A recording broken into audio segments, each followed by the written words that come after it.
Hello students, today we are going to study about the topic forest. Forest यानी कि जंगल। जंगल का नाम आते ही आपके दिमाग में क्या आता है? मोगली की कहानी। Have you seen Mowgli? आपने मोगली के कार्टून जरूर देखे होंगे, है ना? That is very interesting and you love to see cartoons. अब मोगली की लाइफ अगर देखें तो it is quite similar to early man, है ना? अर्ली मैन की तरह थे। तो जब अर्ली मैन आए थे तो दूर दूर तक फॉरेस्ट ही फॉरेस्ट थे। Have you been to forest? कभी आप फॉरेस्ट गए हो? तो फॉरेस्ट में क्या होते हैं? बहुत सारे ट्रीज होते हैं, एनिमल्स होते हैं, बर्ड्स होते हैं, फ्लावर्स होते हैं, fauna flora, everything is very beautiful and there is peace also, है ना? शांति भी होती है वहाँ पे।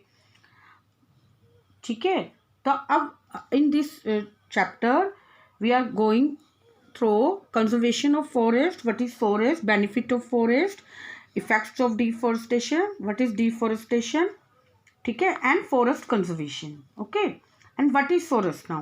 A forest is an area where the earth is covered mainly by a large number of trees. तो forest क्या होता है? जहाँ पे एक ऐसा एरिया होता है जहाँ पे अर्थ जो है वो कवर्ड होती है नंबर ऑफ ट्रीज, मतलब ज़्यादा मैक्सिमम जो होते हैं उसमें ट्रीज होते हैं। ठीक है ना? उसके बारे में हम पढ़ेंगे अब आगे। और आपको फॉरेस्ट से क्या क्या मिलता है? फूड मिलता है, फ्यूल मिलता है, शेड मिलता है, शेल्टर मिलता है। ठीक है ना? Now I read the lesson.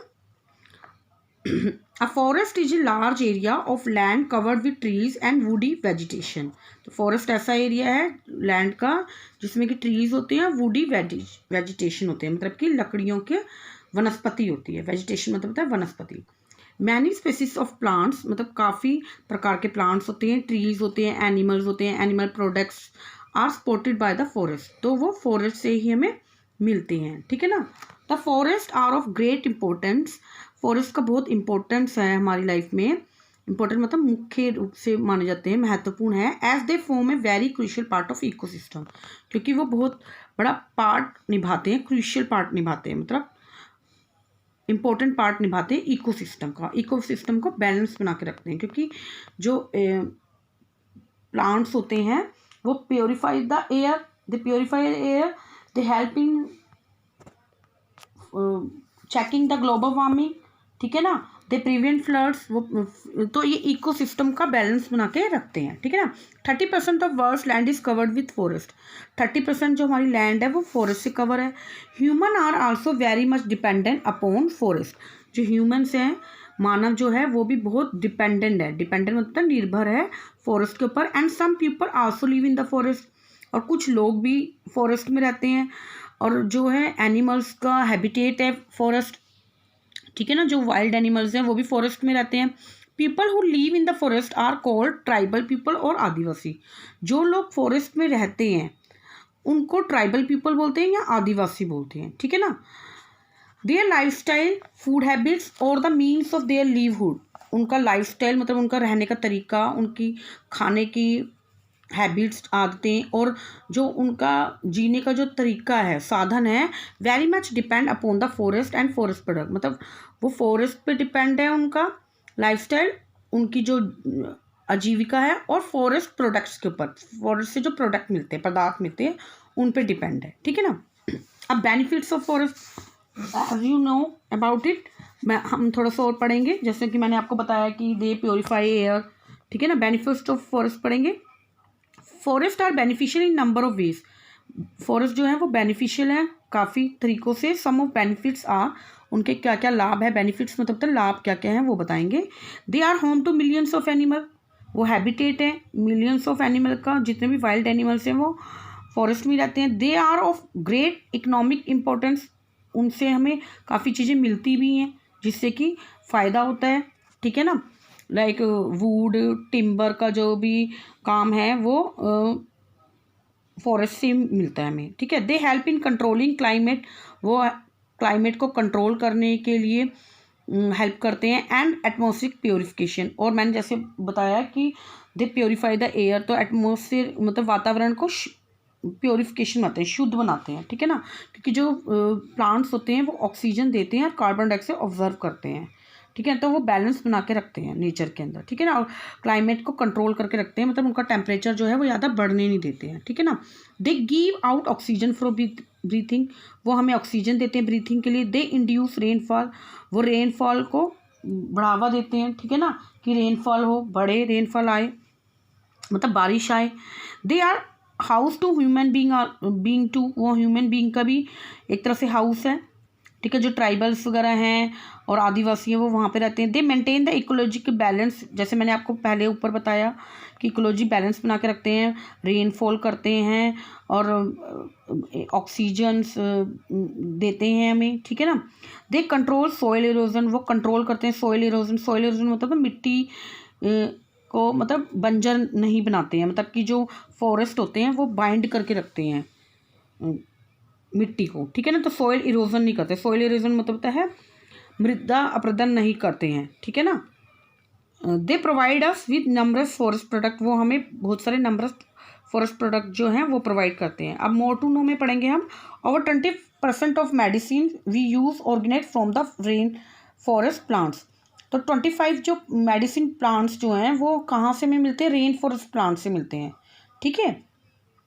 Now we read about deforestation, okay.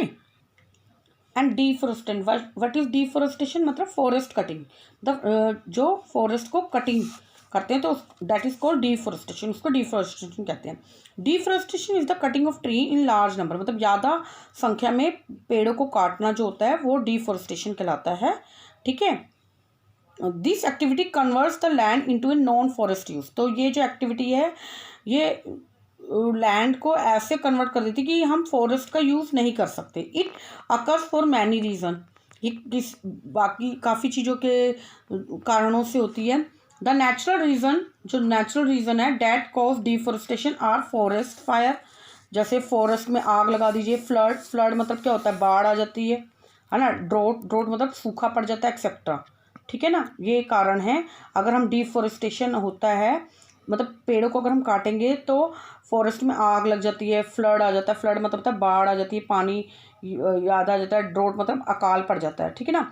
The man made reason includes cutting of tree for agriculture, तो अब मैन जो है वो क्यों काटता है ट्री, मतलब जो फॉरेस्ट है वो हमारे लिए काफ़ी इंपॉर्टेंट है, हम अवेयर हैं इस चीज़ के लिए कि वो हमें काफ़ी चीज़ें प्रोवाइड करता है, इकोलॉजिकल बैलेंस बनाता है, लेकिन मैन जो होता है वो क्यों काटते हैं ट्रीज, है ना।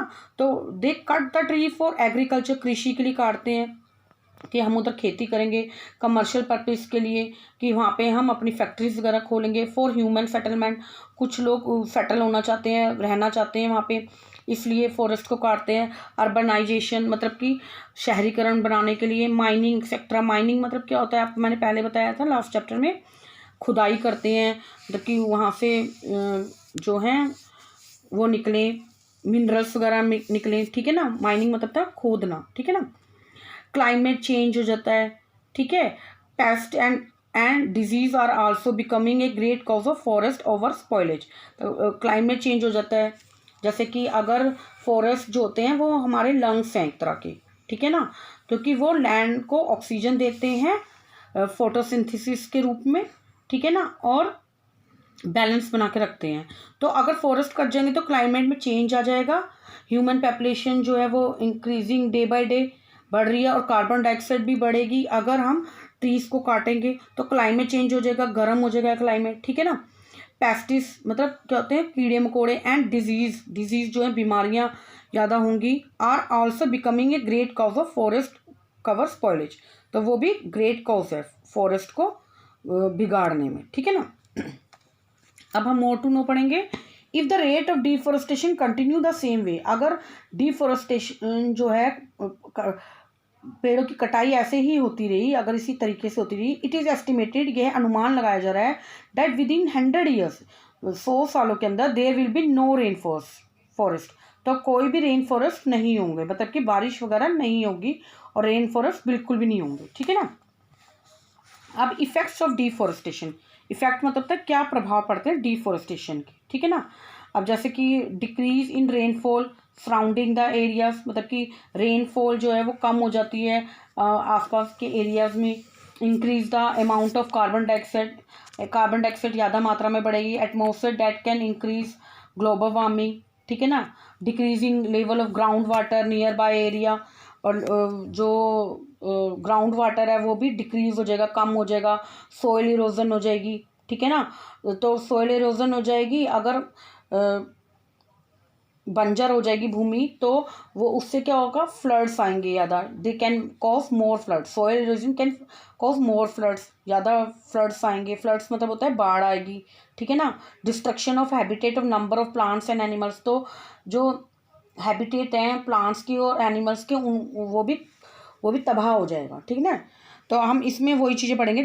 Deforestation knowns to cause adverse effects on life, मतलब कि वो बहुत बुरा प्रभाव डालते हैं लाइफ के अंदर, इन्वायरमेंट के अंदर, नेचर फिनोमिनास के अंदर, ठीक है ना। Some of the effect of deforestation are, कौन कौन से हैं? इट कॉज सॉइल इरोजन, जैसे मैंने बताया, एंड सॉइल डिस्ट्रक्शन, तब जो मिट्टी है वो खराब हो जाएगी, फर्टिलाइज नहीं रहेगी वो, ठीक है ना। फर्टिलाइज मतलब होता है उपजाऊ नहीं रहेगी। It effect the water cycle, ये वाटर साइकिल में इफेक्ट डालते हैं। लाइक रेन नहीं होगी, रेनफॉल नहीं होगा, ठीक है ना, बारिश वगैरह नहीं आएगी। It cause loss of biodiversity, the biodiversity का भी लॉस होगा इसमें, जैसे कि मैंने आपको बताया। It increase the temperature, temperature जो है वो ज़्यादा बढ़ेगा। फॉरेस्ट कटेंगे तो कार्बन डाइऑक्साइड की मात्रा जो है वो बढ़ेगी और गर्मी ज़्यादा होगी, ठीक है ना, टेम्परेचर बढ़ा। It increase the impact of green house gases, ये जो इंक्रीज पड़ेगा इनका ग्रीन हाउस गैसेस के ऊपर भी, जैसे कार्बन डाइऑक्साइड, मीथेन वगैरह, ये जो है ज़्यादा बढ़ जाएंगी और इनका ग्रीन हाउस गैसेस पे इफेक्ट होगा। इट कॉज फ्लड्स, मैंने जैसे बताया आपको, फ्लड्स का भी कॉज है, बाढ़ आती है। It cause reduction in rain, तो बारिश भी कम होती है, ठीक है ना। तो अब सवाल ये उठता है, हाउ टू प्रोटेक्ट फॉरेस्ट, हमें फॉरेस्ट को है प्रोटेक्ट कैसे करना है, ठीक है ना। अब मोर टू नो पढ़ेंगे पहले हम। 4500 acres of forest approximately are cleared every hour by forest fires, तब 4500 एकड़ जो जंगल हैं वो क्लियर कर दी जाते हैं हर घंटे में फॉरेस्ट फायर के जरिए, ठीक है ना। बुलडोज़र के जरिए, बुलडोज़र जो चलते हैं आपके, ठीक है ना, उनके जरिए, ठीक है। अब फॉरेस्ट कंजर्वेशन के बारे में पढ़ेंगे, how to protect forest, forest को कैसे बचाया जाए, ठीक है ना। तो our government is doing protecting the forest, काफ़ी कुछ कर रही है फॉरेस्ट को प्रोटेक्ट करने के लिए, और उन्होंने काफ़ी प्लान्स लगाए हुए हैं। और एक जो प्राइवेट कंपनी है WWF जो है वो also doing efforts to save the environment, वो भी काफ़ी एफर्ट्स कर रही हैं इन्वायरमेंट को सेव करने के, ठीक है। वही पढ़ेंगे हम। As we know that the forest are vital for our survival, जो फॉरेस्ट जो है वो बहुत ज़रूरी है, वाइटल मतलब होता है ज़रूरी है हमारे जिंदा रहने के लिए। And we need to save them, और हमें ज़रूरत है उनको सेव करने की। Several measures should be followed, काफ़ी जो तरीके हैं उनको अपनाया जाना चाहिए। Like we should minimise the use of forest product, जैसे कि हमें कम कर देना चाहिए फॉरेस्ट प्रोडक्ट को, मिनिमाइज मतलब कम करना चाहिए, ज़्यादा यूज़ नहीं करना चाहिए, लकड़ियों का ज़्यादा यूज़ नहीं करना चाहिए। जैसे डोर बनाने के लिए हम लकड़ियों का यूज़ करते हैं वो ना करें, फर्नीचर बनाने के लिए करते हैं, instead of wood we use plastic, metal, door और डेस्क, चेयर जो बनाते हैं, ठीक है ना, उनके फॉरेस्ट प्रोडक्ट कम यूज़ करें। That include cutting down of trees, है ना। Make people aware of the cause and consequence, तो लोगों को जागरूक करें कि क्या कारण होते हैं, ठीक है, और उनके क्या परिणाम हो सकते हैं डिफॉरेस्टेशन के। Practice and encourage recycle, encourage करना चाहिए रिसाइकल को एंड रीयूज़ को, ठीक है ना, कि एक चीज़ को बार बार यूज़ करो और रीयूज़ करो और उससे कुछ अलग प्रोडक्ट बनाओ। Establish parks to protect rain forest and wildlife, हमें पार्क बनाने चाहिए, रेन फॉरेस्ट बनाना चाहिए वाइल्ड लाइफ को प्रोटेक्ट करने के लिए, क्योंकि जो वाइल्ड लाइफ है मतलब कि जो जंगली जानवर हैं वो भी डिपेंड है फॉरेस्ट के ऊपर। रिस्टोर द डैमेज इकोसिस्टम, जिससे कि जो डैमेज सिस्टम इकोसिस्टम का हो रहा है वो दोबारा से रिस्टोर हो जाए, ठीक है ना। Now turn the page number 76। Very government schemes have been launch to encourage afforestation, तो काफ़ी गवर्नमेंट स्कीम्स जो हैं वो भी लॉन्च की गई है एफोरेस्टेशन को करने के लिए। मतलब एफोरेस्टेशन मतलब होता है पौधों को उगाना, ठीक है ना, वो मतलब उनको बढ़ावा देने के लिए, इनकरेज मतलब बढ़ावा देने के लिए कि ज़्यादा से ज़्यादा पेड़ लगाए जाए। लाइक एक चिपको मूवमेंट है, और भी काफ़ी वीकली वो होते हैं, तो चिपको मूवमेंट क्या है वो हम पढ़ेंगे, ठीक है ना। तो चिपकू मूवमेंट में क्या होता है कि वुड कटर और क्या हुआ था, ये 1972 में हुआ था।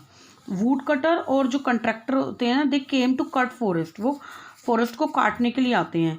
और जो and there women of A village, उस उधर की विलेज की जो वुमेन थी, दे हग द ट्री, उन्होंने क्या करा, ट्री को मतलब ट्रीज के चिपक गई, मतलब उनको गले लगा लिया, and stop to doing so, और उनको स्टॉप करा कि वो ऐसा काम ना करें, ठीक है ना।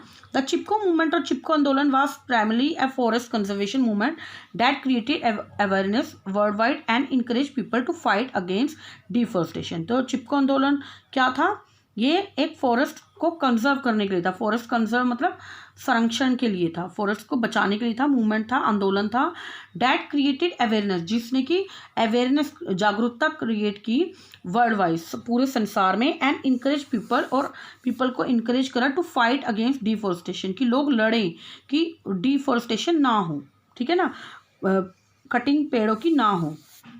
It was started in 1972 in the Tehri district of Uttarakhand by Sundarlal Bahuguna. तो ये किसके द्वारा शुरू किया था, 1972 में, एक टेहरी डिस्ट्रिक्ट है उत्तराखंड में, और सुंदरलाल बहुगुणा था, ठीक है ना, एक जो वहाँ का आदिवासी था, उसने ये मूवमेंट करा था।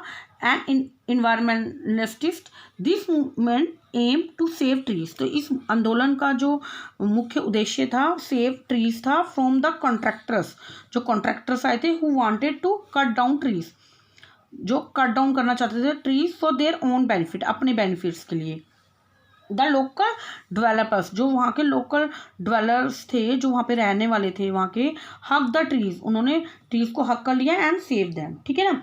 सिंस देन, और फिर तब से ही, various such policies have been adopted and executed, और तब से ही ये पॉलिसी अडॉप्ट की गई है और एग्जीक्यूट मतलब उनको काम में लाया गया है, ठीक है ना।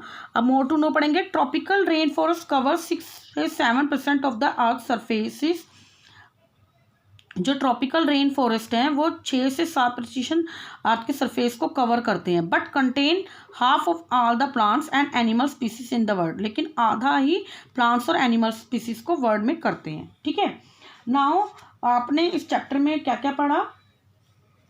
After going through in this chapter, you are more aware of importance of forest, advantage of forest, ठीक है ना, more aware of forest product, आपने फॉरेस्ट प्रोडक्ट के बारे में पढ़ा इसमें, which you get from forest, जो कि आपको फॉरेस्ट से मिलते हैं, and gone through how to protect for at own level, कि आप अपने तरीके से कैसे फॉरेस्ट को प्रोटेक्ट कर सकते हैं, ठीक है ना। यू ऑल नो कि भाई क्या हार्मफुल इफेक्ट्स होते हैं फॉरेस्ट को काटने के लिए। तो you always try to best your save our life, हमें उनकी लाइफ बचानी चाहिए, द ट्रीज की, ठीक है ना। और we should take care of instructions which I have given to you in this chapter. मैंने काफ़ी इंस्ट्रक्शंस जो बताई हैं आपको कि क्या क्या करना चाहिए और क्या क्या नहीं करना चाहिए, वी शुड फॉलो देम, हमें फॉलो करना चाहिए उनके बारे में। एंड आप अच्छे से इस चैप्टर को और पढ़ लेंगे, ठीक है। Thank you, and book work करेंगे आप सब। Thank you. सेव